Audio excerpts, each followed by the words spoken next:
জয়গুরু বন্ধুরা, যারা উত্থানজনিত সমস্যায় ভুগতেছেন, অর্থাৎ যাদের একেবারেই উত্থান হয় না এবং যাদের আইবিএসের সমস্যা আছে, আজকে তাদের কাছে বিশেষভাবে অনুরোধ করতেছি ভিডিওটি দেখার জন্য, ভিডিওর কথাগুলো শোনার জন্য। কোনো ওষুধের কথা কিন্তু আজকে আমি বলবো না, আপনারা কিন্তু অপেক্ষায় থাকবেন না যে আমি কোনো ওষুধের কথা বলবো। আজকে এমন একটি বাস্তব ঘটনা আপনাদের মধ্যে আমি শেয়ার করব, অর্থাৎ সেই ঘটনার মাধ্যমে আপনাদের আমি মেসেজ দেওয়ার চেষ্টা করব। আপনারা যদি ঠিকমতো বুঝতে পারেন তাহলে সমস্যার সমাধান হয়ে যাবে। তার মানে এই নয় যে আপনাদেরকে আমি ঘটনাটি দিয়ে বোঝাবো যে আমাদের কাছে কাউন্সেলিং করেন, না। আপনারা নিজেরা যদি সেই সমস্যাগুলো শুধরে নিতে পারেন, যদি পরিবর্তন করতে পারেন নিজেকে, তাহলে সমস্যার সমাধান আপনারা নিজেরাই করে ফেলতে পারবেন। আগে ঘটনাটা শুনুন যে আমি কি ঘটনাটা আপনাদের মধ্যে শেয়ার করতেছি। রাজশাহী জেলার এক হিন্দু ভদ্রলোক, সেই ভদ্রলোক একটি বছর যাবৎ আমার সাথে নিয়মিত যোগাযোগ করে আসতেছিল, অর্থাৎ 3-4 দিন পর পরই সে আমার সাথে কথা বলে তার এই সমস্যা নিয়ে, তার উত্থানজনিত সমস্যা, আইবিএসের সমস্যা নিয়ে আমার সাথে কথা বলে। আর সে নাকি আমাদের ভিডিও নিয়মিত দেখে। এরকমভাবে চলতেছিল। সে আমার কাছে বারবারই অনুরোধ করতেছিল তাকে যেন আমি কোনো একটা ওষুধ টোষুধ করে দিই, এরকম অনুরোধ করতেছিল। কিন্তু তাকে আমি সবসময় একটি কথাই বলতাম যে ওষুধ লাগবে না, আপনাকে আমি ওষুধ দেব না, আপনাকে আমি কাউন্সেলিং করাবো, আপনি যদি রাজি থাকেন তাহলে আপনি কাউন্সেলিং করবেন, আমি আপনাকে কোনো ওষুধ দেব না। সেই ভদ্রলোকের গতকালকে কাউন্সেলিং শেষ হলো, অর্থাৎ গতকালকে তার কাউন্সেলিং আমি শেষ করেছি। 7 দিনের কোর্স তার শেষ হয়ে গেছে। কি এমন সমস্যা ছিল যার কারণে তার উত্থানজনিত সমস্যা হইতেছিল, আইবিএসের সমস্যা হইতেছিল? কারণটা কি? এক ব্যতিক্রমী মানুষ, সে একটা স্যালন চালাইতো, অর্থাৎ তার নিজের একটা স্যালন ছিল, মানে চুল কাটার দোকান ছিল। এমনই একটা অবস্থা, দোকানে নাকি সারাদিন 2-3 জন কাস্টমার আসতো, এর বেশি আসতো না, সর্বোচ্চ 3 জন বা 4 জন সে সারাদিন দোকানে বসে থাকতো। অথচ তার পাশের দোকানে নাকি কাস্টমারের সিরিয়াল লেগে যেত, কিন্তু তার কাছে কোনো কাস্টমার আসতো না। কেন আসতো না? কারণ তার নাকি আচরণ ভালো না, সে কারো সাথে ভালো ব্যবহার করতো না বা সে করতে পারতো না। আমার কাছে সে বলেছে যে স্যার, আমি অনেক চেষ্টা করেছি ভালো আচরণ ভালো ব্যবহার করার জন্য, কিন্তু আমি পারিনি, কেন জানি আমার হয় না, অযথা আমার রাগ উঠে যায়। এরকমভাবে সে চলতেছিল। এই অতিরিক্ত রাগ, খারাপ আচরণ, একা একা থাকা, অর্থাৎ সে কিন্তু কারোর সাথে কথাবার্তা খুব বেশি বলতো না। তার দোকান ছাড়া সে বাহিরের কোনো লোকজনের সাথে কথা বলতো না, অর্থাৎ দোকানে যারা আসতো তাদের সাথে ওই জোর করে হয়তো 2-1টা কথা বলতো, তাছাড়া সে কথা বলতো না বা সে কথা বলতে পারতো না। তার এই সমস্যাটা ছোট সময় থেকেই, অর্থাৎ সে যথেষ্ট চাপের মধ্যে বড় হয়েছে। পরিবারের নাকি বড় সন্তান সে। তার 3টা বোন ছিল, 3টা বোনকেই সে বিয়ে দিয়েছে, অনেক কষ্ট করে ধার দেনা করে 3টা বোনকে সে বিয়ে দিয়েছে। এখন তার নিজের সংসার আছে, কিন্তু সংসারে সারাক্ষণ অশান্তি। আরেকটি সমস্যা হলো তার মধ্যে কোনো আবেগ, আন্তরিকতা বা কোনো ভালোবাসা নেই। তার একটি 8 বছরের সন্তান আছে, একটি ছেলে সন্তান আছে। সেই সন্তানের প্রতি তার বিন্দু মাত্র মায়া মমতা নেই, বিন্দু মাত্র না। আর স্ত্রীর কথা তো বাদই দিলাম, সন্তানের প্রতি তার বিন্দু মাত্র মায়া মমতা নেই। কেন বলতেছি এই কথাটা আপনাদের আমি ক্লিয়ার করে দিই। সে তো ওষুধের পিছনে হাজার হাজার টাকা খরচ করছে, মানে দোকানে যা ইনকাম করে আর কি, তাই দিয়ে এই ওষুধের পিছনে খরচ করে। সে 1 কেজি ঘি, তাকে নাকি খাইতে বলেছে কে, 1 কেজি ঘি 1400 টাকা দিয়ে সে কিনে এনেছে। কিন্তু তার বাড়িতে তার সন্তান তার কাছে নাকি একটা কলা চেয়েছিল, কলা, খাবারের কলা, তার সেই কথা মনেই নেই। সেই সন্তানটাকে সে একটা কলা পর্যন্ত এনে দেয়নি। এমন একটা অবস্থা, অর্থাৎ সন্তানকে সে দেখতেই পারে না, মায়া মমতা কোনো কিছুই তার নেই। ব্যতিক্রমী একজন মানুষ, বুঝতে পারছেন তো আপনারা? অথচ সে হাজার হাজার টাকা ওষুধের পিছনে খরচ করেছে। তার সংসারের চাল কিনে সে 5 কেজি বা 10 কেজি এরকম চাল কিনে, সে কিন্তু বেশি চাল কিনতে পারে না। চাল আনলে তো লবণ আনে না, এমন একটা অবস্থা, অর্থাৎ এমন টানাপোড়েনের মধ্যে সংসার কোনো রকম চলতেছিল। আর ওই যে বাড়িতে যখন দোকান বন্ধ করে যেত তখন স্ত্রীর সাথে সারাক্ষণ রাগারাগি। ভাত খাইতে বসছে, এমনও হয়েছে ভাতের প্লেট নাকি স্ত্রীর গায়ে ঢেলে দিয়েছে, এমন একটা অবস্থা। ওই যে সন্দেহ তরকারি ভালো হয় নাই, প্লেট নাকি ধোয়া হয় নাই, খাবারে ময়লা আসছে কিনা, এইরকম বিভিন্ন কারণ দেখিয়ে সে তার স্ত্রীর প্রতি অযথাই রাগারাগি করত। অর্থাৎ সারাক্ষণ সে রেগে থাকতো, সারাক্ষণ রেগে থাকতো, রাগকে সে কিছুতেই কন্ট্রোল করতে পারতো না, এমন একটা অবস্থা। কেউ একটা কথা বললেই সে রেগে যেত, মাঝে মধ্যেই খালি পুরুষাঙ্গে হাত দিত। এটা নাকি দোকানে অনেকে তাকে দেখছে, তাকে বলছে, কিন্তু তার লজ্জা শরম বলে কোনো কিছু নেই। আমি তাকে জিজ্ঞেস করলাম হাত দিতেন কেন?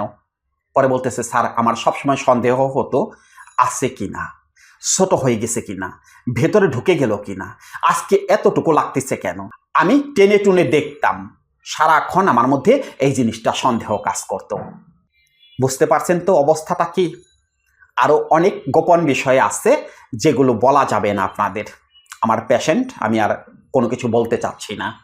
এখন বলি কাউন্সেলিংয়ের ঘটনাটা, অর্থাৎ যেদিন ওনার কাউন্সেলিংটা শুরু করলাম তার প্রথম দিন বা দ্বিতীয় দিনের ঘটনাটা আমি বলে দিতেছি আপনাদের।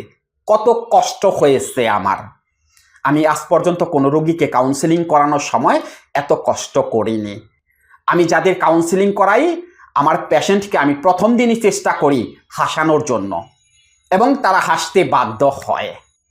আপনারা হয়তো আমাকে ভিডিওতে দেখেন, আমি খুব কর্কশভাবে কথা বলতেছি, হয়তো দেখেন, কিন্তু যারা কাউন্সেলিং করেন আমার কাছে, যারা করেছেন, তারা জানেন যে আমি কতটা হাসানোর চেষ্টা করি এবং আমি নিজে কতটা হাসি। কারণ আমার কাউন্সেলিংয়ের প্রথম দিনের কাজই থাকে একজন রোগীকে হাসানো। কেননা যখন তাকে আমি হাসাইতে পারবো সে অনেক বেশি রিল্যাক্স হয়ে যাবে এবং তাকে কাউন্সেলিং করা আমার জন্য সুবিধা হবে। সেই জন্য আমি প্রথম দিনই চেষ্টা করি রোগীকে হাসানোর জন্য। কিন্তু এই রোগীকে আমি দ্বিতীয় দিনও হাসাইতে পারিনি। আমি যদি বলতাম দাদা আপনি কেমন আছেন, সেই রোগী আমাকে কি উত্তর দিত আপনারা জানেন? আমাকে বলতো, আমি যদি ভালো থাকি তাহলে আপনার কাছে কাউন্সেলিং কেন করার জন্য আসছি, আপনি আমাকে জিজ্ঞেস করেন কেন? বুঝতে পারছেন তো অবস্থাটা কি? কতটা রাগী টাইপের। কেন মানুষের সাথে ঝগড়াঝাটি লেগে যেত, দোকানে কাস্টমার কেন আসতো না? বুঝতে পারছেন তো অবস্থাটা কি? দ্বিতীয় দিনও আমি পুরোপুরি ব্যর্থ, তাকে আমি হাসাইতে পারিনি। তৃতীয় দিন সাইকোলজিক্যাল একটা স্ট্রাকচার তার উপর আমি ক্রিয়েট করার চেষ্টা করলাম। তৃতীয় দিন আমি সফল হয়ে গেলাম। তৃতীয় দিন সে হাসতে বাধ্য হলো, তারপর থেকে তাকে আমি রিল্যাক্স করে ফেললাম। চতুর্থ দিন এমন একটা কাজ করলাম, অর্থাৎ কথার মাধ্যমে এমন একটা কাজ করলাম, সে আমাকে বলল যে স্যার এত শান্তি মনের মধ্যে, এত আনন্দ মনের মধ্যে হয় একটু হাসলে, এটা তো আমি জানতাম না। মানে চতুর্থ দিনের কাউন্সিলিংয়ে তার ভেতর থেকে রাগ ক্ষোভগুলোকে আমি বের করে নিয়ে আসছিলাম, সন্দেহগুলোকে আমি বের করে নিয়ে আসছিলাম কথার মাধ্যমে। ওদিন সে আমাকে বলতেছিল যে স্যার এত সুখ, এত আনন্দ আমি জীবনে কোনোদিন পাইনি, একটু হাসিতে যে এত ভালো লাগে এটা আমি কখনো বুঝতে পারিনি। তারপর থেকে তাকে যে টিপসগুলো আমি দিলাম, অর্থাৎ ওই একা থাকা যাবে না, মানুষের সাথে মিশতে হবে। আর একটা টিপস তাকে আমি দিলাম যে সবসময় নিজের ভুলটা স্বীকার করার চেষ্টা করবেন, কারো ভুল ধরবেন না, সবসময় নিজের ভুলটা স্বীকার করার চেষ্টা করবেন। বাস, তার রাগ ক্ষোভ অভিমান সন্দেহ সব কিছু দূর করে দিলাম। ষষ্ঠ দিনের কাউন্সিলিংয়ের সময় সে আমাকে বলতেছে যে স্যার আমার হয়েছে। আমি বললাম কি হয়েছে? পরে বলতেছে স্যার আর বলতে পারবো না আপনার কাছে, আমি কতদিন পরে যে ভালোভাবে সঙ্গ দিলাম আমার স্ত্রীর সাথে, এটা স্যার আমার মনেই নেই। কথাটা শুনে আমার এত ভালো লাগলো যে সে সঙ্গ দিয়েছে, অর্থাৎ সে সফল হয়েছে। সে রোগী আরেকটি কথা আমাকে বললো যে স্যার আমার দোকানে কিন্তু এখন কাস্টমার বেড়ে গেছে। বেড়ে যাওয়ার সূত্রটা তো তাকে আমি দিয়ে দিয়েছি, আমি শুধু তাকে বলেছিলাম আপনি হাসেন আপনার দোকানে কাস্টমার বেড়ে যাবে, রাগকে কন্ট্রোল করেন আপনার দোকানে কাস্টমার বেড়ে যাবে। সেই সূত্রটাকে সে কাজে লাগিয়েছে।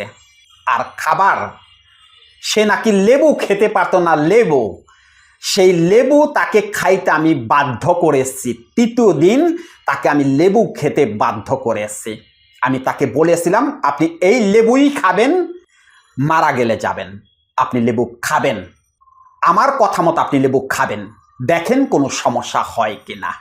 সেই লোক 2 দিন ধরে নাকি লেবু দিয়ে ভাত খায়, তার নাকি এখন কত ভালো লাগে। ভালো লাগাটা কোথা থেকে হলো? ওই যে মনটাকে ক্লিয়ার করে দিলাম না, ওখান থেকে ভালো লাগা শুরু হয়ে গেছে। আর উত্থানজনিত সমস্যাটা যে তার হইতেছিল, সেটা হইতেছিল কিসের কারণে আপনারা বুঝতে পারেননি? কি পরিমাণ রাগী একজন মানুষ আপনারা বুঝতে পারেননি? রাত্রিবেলাতে বাসায় গিয়ে যে লোক ভাতের প্লেট স্ত্রীর দিকে ছুঁড়ে মারে, আবার তার 1 ঘন্টা পরে কি সেই স্ত্রীর প্রতি তার কোনো চাহিদা থাকে? তাহলে এখানে কোন হালুয়া কাজ করবে? এখানে কি হালুয়া দিলে কাজ হবে? না, ওই যে স্ত্রীর প্রতি তার যে রাগ ক্ষোভ অভিমান আছে, অযথা যে স্ত্রীর প্রতি তার সন্দেহ আছে, অযথা যে দোষ ধরে, সে ওই দোষটাকে মন থেকে ক্লিয়ার করে দিতে হবে, তাহলে তার এমনিতেই হয়ে যাবে। ওষুধ লাগে না। এই যে যারা ভিডিও দেখতেছেন, ওষুধ খাইতেছেন না? উত্থানজনিত সমস্যার জন্য ওষুধ খাইতেছেন না? খাইতে থাকেন। পেটের সমস্যার জন্য ওষুধ খাইতেছেন না? খাইতে থাকেন, দেখেন সুস্থ হইতে পারেন কিনা। সুস্থ হইতে হইলে ওই লোকের যে সমস্যাগুলো আছে, এই সমস্যাগুলো আপনাদের সবার মধ্যে আছে। স্বীকার করবেন না? স্বীকার করেন না, আমার কাছে স্বীকার করতে হবে না, মনে মনে বলেন যে না, আসলেই তো এই সমস্যাগুলো তো আমার মধ্যেও আছে। ওই সমস্যাগুলোকে দূর করে ফেলেন। আমার কাছ থেকে কাউন্সেলিং করে আপনাদের দূর করতে হবে তা না তো, আমি সেই মেসেজ আপনাদের দেইনি। আমি চাচ্ছিলাম আপনাদের ভুলগুলো ধরিয়ে দেওয়ার জন্য, অর্থাৎ কোন কোন কারণে আপনাদের উত্থানজনিত সমস্যা হয়, আইবিএস এর সমস্যা হয়, সেই কারণগুলো আমি উল্লেখ করে দিয়েছি। এখন ওগুলোকে আপনারা পরিবর্তন করে ফেলেন, দূর করে ফেলেন, তাহলেই এই সমস্যা সমাধান হয়ে যাবে। এখন মেইন কথা হলো, এই যে সমস্যাগুলো আছে আপনাদের মধ্যে, যে সারাক্ষণ সন্দেহ, দুশ্চিন্তা, নেতিবাচক চিন্তা এগুলো কাজ করে, রাগ আপনাদের জীবনটাকে যে শেষ করে দিতেছে, এটা তো আপনারা বুঝতে পারেন না। সেই জন্য তো আপনারা এখান থেকে বের হয়ে আসতে পারেন না। সেই জন্য ওই বোঝানোর জন্যই আরেকজনকে দরকার হয়, অর্থাৎ আরেকজন যেন আপনার সামনে একটা আয়না ধরে, সেই আয়নায় যেন আপনি নিজের চেহারাটা দেখতে পারেন যে আমার এই চেহারায় এই ভুল আসছে। ওই কাউন্সেলিংটা হলো সেই আয়না, হৃদয়ের আয়না। সেই আয়নাটা যদি কোনো লোক আপনার সামনে ধরে, তখন যদি আপনি সেগুলো বুঝতে পারেন, তখন আপনি শুধুমাত্র নিজেকে শুধরে নিতে পারবেন। তাছাড়া তো শুধরে নেওয়া সম্ভব না। নিজেরা চেষ্টা করে দেখেন শুধরে নিতে পারেন কিনা।